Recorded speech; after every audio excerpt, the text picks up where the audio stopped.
తర్కానికి హెచ్చరిస్తా ఉన్నాం, జాగ్రత్త. ఖబర్దార్ నువ్వు అనుకుంటా ఉన్నామేమో నేను ఉప ముఖ్యమంత్రిగా ఉన్నా, అధికారంలో ఉన్నా, సిపిఎం నాయకుల్ని చంపేస్తా, ఎర్ర జెండా లేకుండా చేస్తానని. నువ్వు కాదు, నీ బాబు అంతకంటే పెద్దవాళ్ళు జలగం వెంగళరాజు దగ్గర నుంచి ఈ జిల్లాలో సిపిఎం ని దెబ్బతీయాలని చెప్పేసి ప్రయత్నం చేస్తే వాళ్ళ తరం కాలేదు. నిత్యం ప్రజల్లో ఉండి ప్రజల కోసం పనిచేసి ప్రజల మధ్యలో ఉండి ఎర్ర జెండా, ప్రజల గుండెల్లో ఉండే జెండా, ప్రజల మనసుల్లో ఉండే జెండా. అందుకని దాన్ని తీసేయాలని చెప్పేసి కలలు కానీ హత్యా రాజకీయాలను ప్రోత్సహిస్తే సహించేటటువంటి పద్ధతి ఉండదు.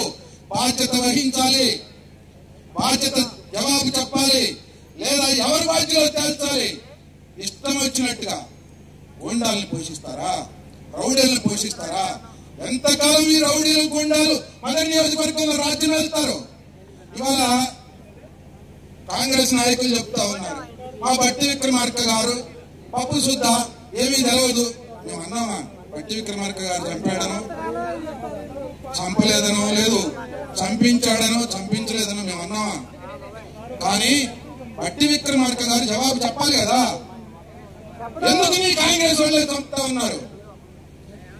ఎందుకు నువ్వు వాళ్ళని వెంటేసుకొని తిరుగుతా ఉన్నావు?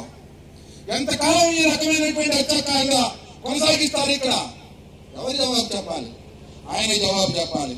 అందుకే జవాబు చెప్పకపోతే ఈ హత్యాకాండ ఇట్లాగే కొనసాగితే ప్రజలు చూస్తూ ఊరుకోరు, ఎర్ర జెండా చూస్తూ ఊరుకోరు.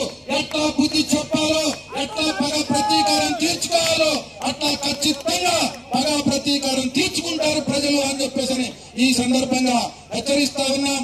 తగిన పద్ధతుల్లో శాంతి భద్రతల్ని కాపాడడంలో పోలీసులు వ్యవహరించకపోతే శాంతి భద్రతల పరిస్థితి సక్రమంగా ఉండకుండా అల్లకల్లోలం తలెత్తే అవకాశం ఉంటుంది.